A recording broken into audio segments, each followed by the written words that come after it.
बेटा हम लोग नेचुरल रिसोर्सेज वाले चैप्टर में रेन वाटर हार्वेस्टिंग के बारे में बात कर रहे थे। तो रेन वाटर हार्वेस्टिंग हमने बात की थी। रेन वाटर हार्वेस्टिंग है क्या? रेन वाटर हार्वेस्टिंग का मतलब है कि रेन वाटर जो कि ग्राउंड में पहुंचता है सीप होके, रेन वाटर जो कि ग्राउंड में पहुंचता है सीप करके, सिप करके ग्राउंड वाटर में पहुंच जाता है उसको रेन वाटर हार्वेस्टिंग है। उस वाटर को कंजर्व करना है, छतों पे इकट्ठा करके रख लेना है, किसी कंटेनर में भर के रख लेना है, या बड़े बड़े बिल्डिंग्स जहाँ पर होती हैं, बड़े बड़े शहरों में, वहाँ पर इस तरीके का कुछ अरेंजमेंट किया जाता है कि वो ग्राउंड वाटर जो रेन वाटर है वो वेस्ट ना हो, नालियों में बहकर ना जाए, वो ज़मीन में अंदर ग्राउंड में अंडरग्राउंड वाटर बन जाए। इस तरीके की प्लानिंग की गई है। तो रेन वाटर हार्वेस्टिंग को हम लोग थोड़ा सीखेंगे आज, ठीक है। रेन वाटर हार्वेस्टिंग यानी बचाना, कंजर्व करना। हम लोग ये भी पढ़ेंगे कि रेन वाटर हार्वेस्टिंग के क्या क्या फ़ायदे हैं और वाटर को कंजर्व रखने में ये किस प्रकार से, किस तरीके से हेल्प करता है। चलिए पहले रेन वाटर हार्वेस्टिंग लिखते हैं बेटा। Water harvesting means, water harvesting means capturing rainwater, capturing rainwater, capturing rainwater where it falls, where it falls,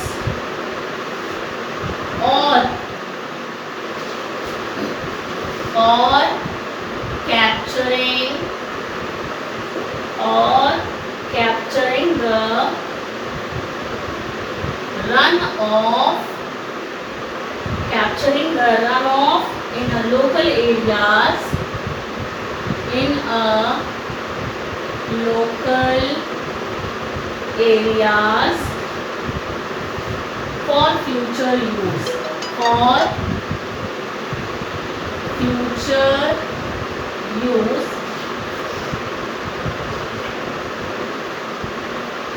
This technique is helpful in conservation of, this technique is helpful in conservation of water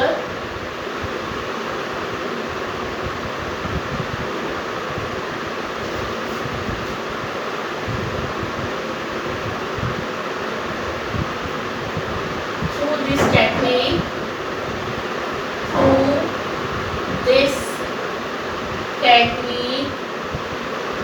Through this technique, water can be stored. Water can be stored during rainy season. During rainy season, and can be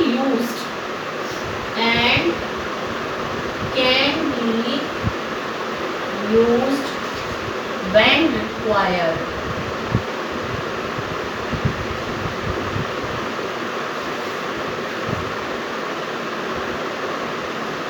Through this technique,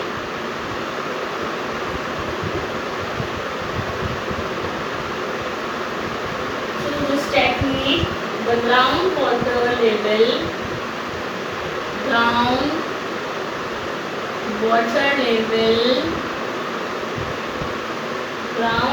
level increases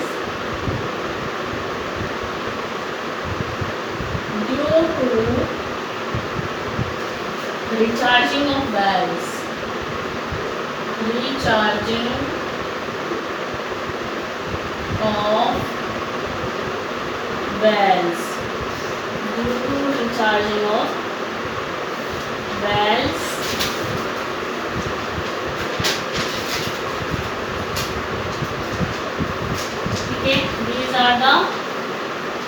harvesting uses, water harvesting के ये uses हैं बेटा। Water harvesting means capturing rain water where it falls, rain water को इकट्ठा करना यानी capture करना।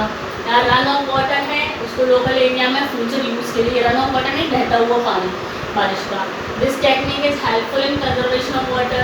Through this technique water can be stored during rainy season and can be used when required. इकट्ठा करके रख लेते हैं, जब जरूरत होती है यूज़ कर लेते हैं।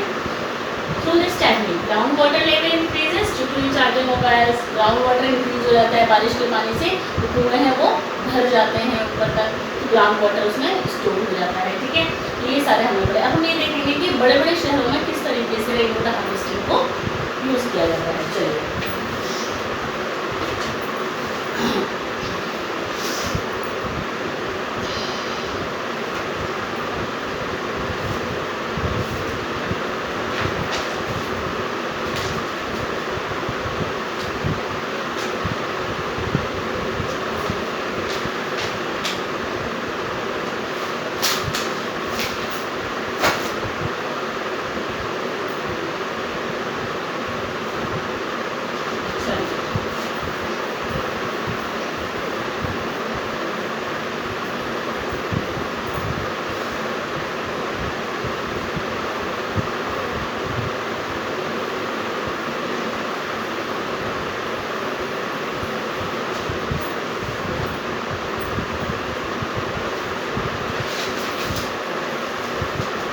क्वेश्चन लिखा रही हूँ, उसी क्वेश्चन के बेस पर आपको समझना है।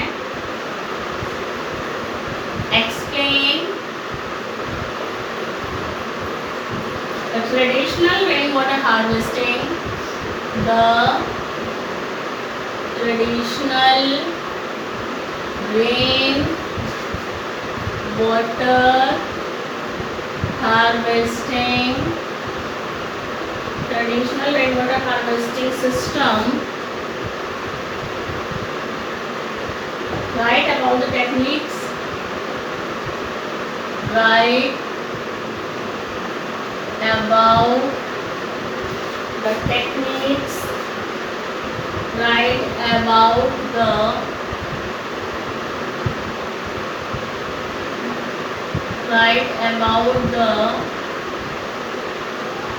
techniques.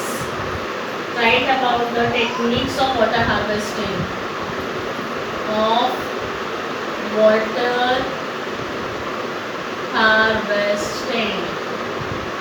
ठीक है, तो हम लोग पहले इसका डायग्राम बना लेते हैं।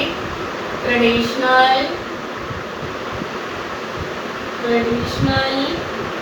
Water harvesting system, water harvesting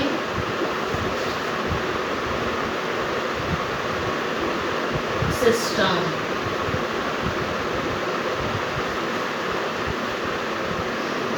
देखिए एक डायग्राम बनाते हैं।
शैलो डगवेला, ये शैलो अभी मैं बताती हूँ आपको बेटा। ये है खादिन one, खादिन one.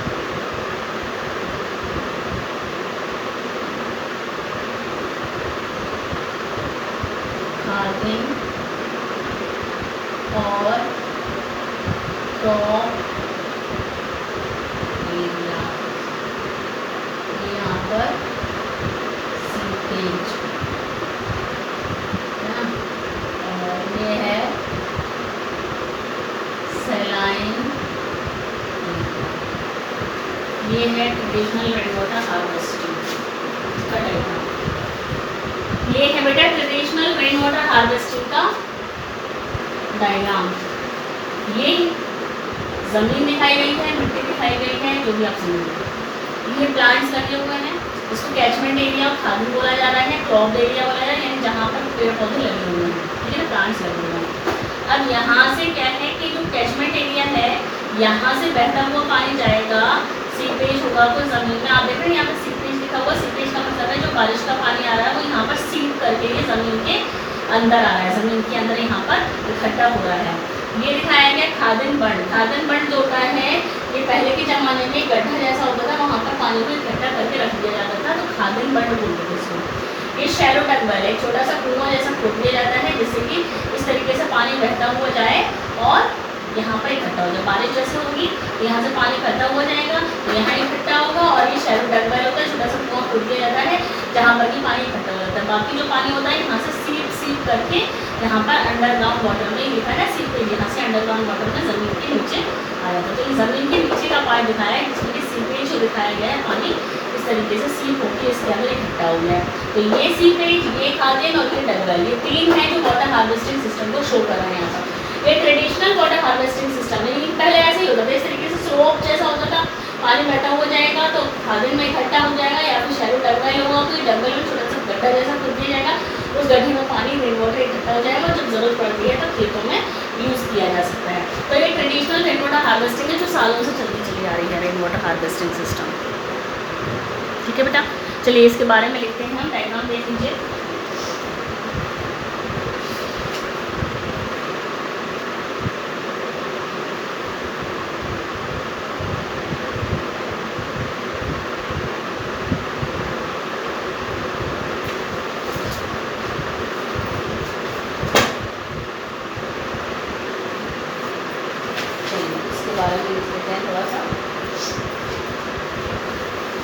Traditional rain water harvesting खाद्यान्न याद रखिएगा, टगवेल याद रखिएगा, ठीक है ना।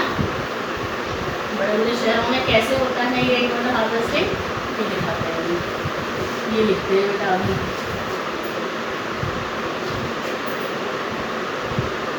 In village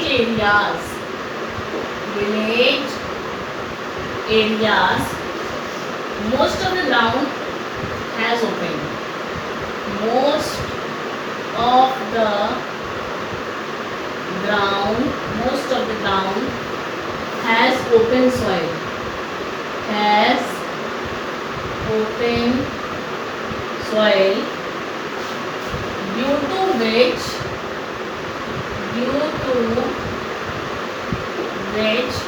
rainwater can seep.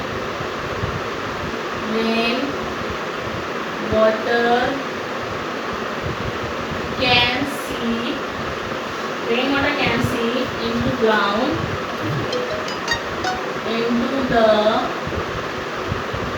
ground naturally to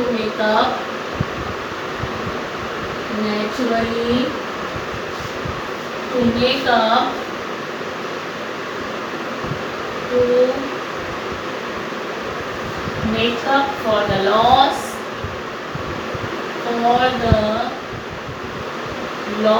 in ground water due to excessive use.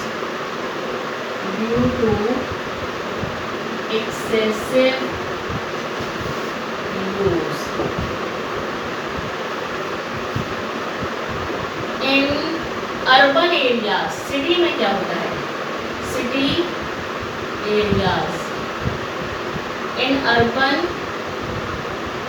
areas most of the ground is covered. Most of the ground is covered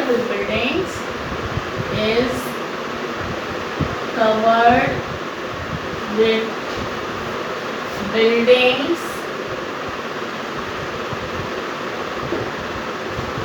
Concrete pavements,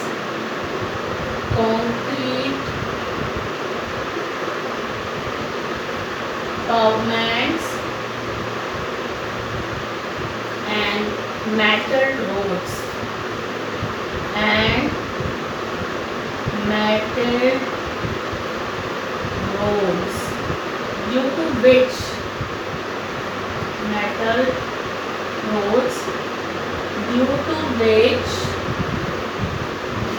only very little rainwater, only very little rainwater, very little rainwater seeps into the ground, seeps into the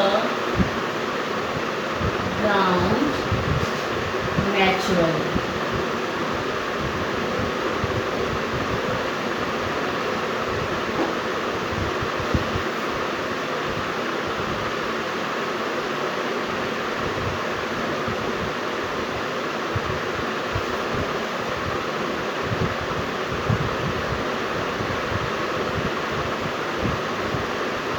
In city areas, the rainwater harvesting. In city areas, the rainwater harvesting is done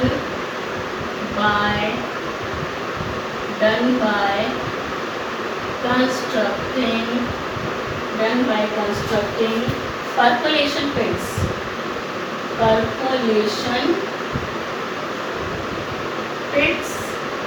Percolation pits covered with concrete slabs.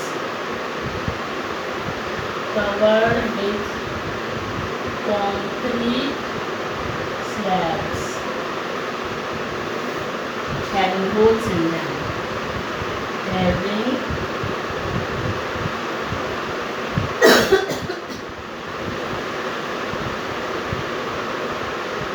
And connected to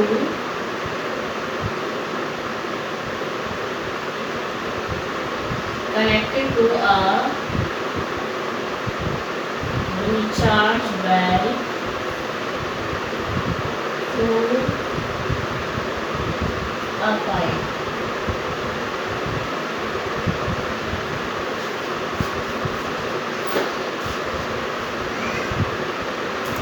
ठीक है बेटा, तो village area में क्या होता है? In village areas most of the ground has open soil due to which rain water can sleep into the ground naturally to make up for the loss है ये, to make up for the loss in ground water due to excessive use. Village में तो ज़्यादातर ज़मीन खाली पड़ी रहती है, वहाँ पर तो रेन वाटर इजीली ग्राउंड के अंदर चला जाता है स्लीप होकर। लेकिन सिटी एरिया में बिल्डिंग बनी है तो वहाँ कैसे जाएगा ग्राउंड में? तो in city areas most of the ground is covered with buildings, concrete pavements, सड़कें जो बनी रहती है कंक्रीट की, मेटल रोड्स होती हैं, मेटल की वो पट्टियाँ जैसी बिछाई जाती हैं सड़कों पे, due to which only very little rain water seeps into the ground naturally. तो सिटी एरिया में तो नेचुरली पानी रेन वाटर जो है वो ग्राउंड में जा ही नहीं सकता। तो कुछ ऐसे उपाय देखे गए हैं, उपाय बनाए गए हैं, टेक्निक बनाई गई है जिससे कि रेन वाटर ज़्यादा से ज़्यादा सिटी एरिया में रेन वाटर हार्वेस्टिंग की सबसे ज़्यादा ज़रूरत है।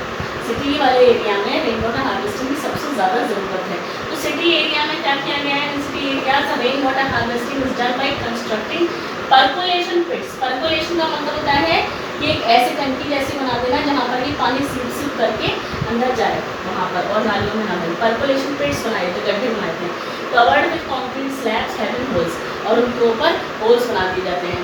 आपने भी देखा होगा छोटे छोटे से गड्ढे जैसे बना दिए जाते हैं, जैसे आप लोगों ने ताजमहल वगैरह में कभी देखा हो, हिस्टोरिकल बिल्डिंग्स होते हैं वहाँ पर ऐसे गड्ढे जैसे होते हैं और उसमें छेद जैसे बने रहते हैं, जैसे कि पानी जो होता है बारिश का पानी उसमें गिरता है तो सीधे वो ग्राउंड वाटर में ही जाता है। तो सेम ऐसे बनाया जाता है।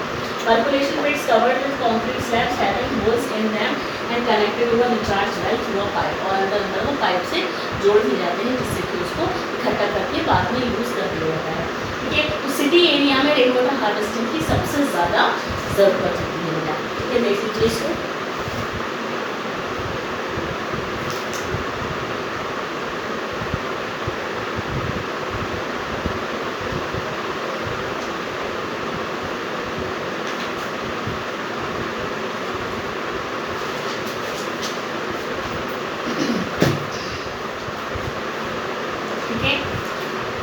तो ये हमने पढ़ा रेन वाटर हार्वेस्टिंग। अब हम लोग का नेक्स्ट टॉपिक जो होगा बेटा वो है coal and petroleum. Coal and petroleum ये दोनों ही फॉसिल फ्यूल्स हैं बेटा। क्या है ये? फॉसिल फ्यूल्स हैं। कोल एंड पेट्रोलियम ये दोनों क्या है बेटा? फॉसिल फ्यूल्स हैं, जो कि डेड रिमेन्स प्लांट्स और एनिमल्स जो होते हैं ज़मीन के अंदर, उनसे बनाए जाते हैं। कोल हमारे बहुत यूज़ में आता है, फ्यूल के काम आता है। पेट्रोलियम भी आपको मालूम है कि किस यूज़ में आता है। तो ये दोनों ही हमारे लिए सोर्स ऑफ एनर्जी हैं। कोल और पेट्रोलियम दोनों ही फॉसिल फ्यूल्स हैं, जो हमारे लिए सोर्स ऑफ, बहुत ही इम्पोर्टेंट सोर्स ऑफ एनर्जी है। ठीक है, तो ये क्योंकि बहुत ही इंपॉर्टेंट सोर्स ऑफ एनर्जी है, तो इसको हमें बचा कर रखना चाहिए। तो हम लोग नेक्स्ट लेक्चर में पढ़ेंगे कि कोल और पेट्रोलियम क्या होता है, किस तरीके से इसका प्रोडक्ट फॉर्मेशन किया जाता है, किस तरीके से बनता है, इसके एंड प्रोडक्ट जो बाई प्रोडक्ट जो बनते हैं उनसे क्या किया जाता है। ठीक है, और इनके क्या क्या यूजेस हैं। ठीक है, तो नेक्स्ट लेक्चर में हम लोग स्टार्ट करेंगे कोल एंड पेट्रोलियम।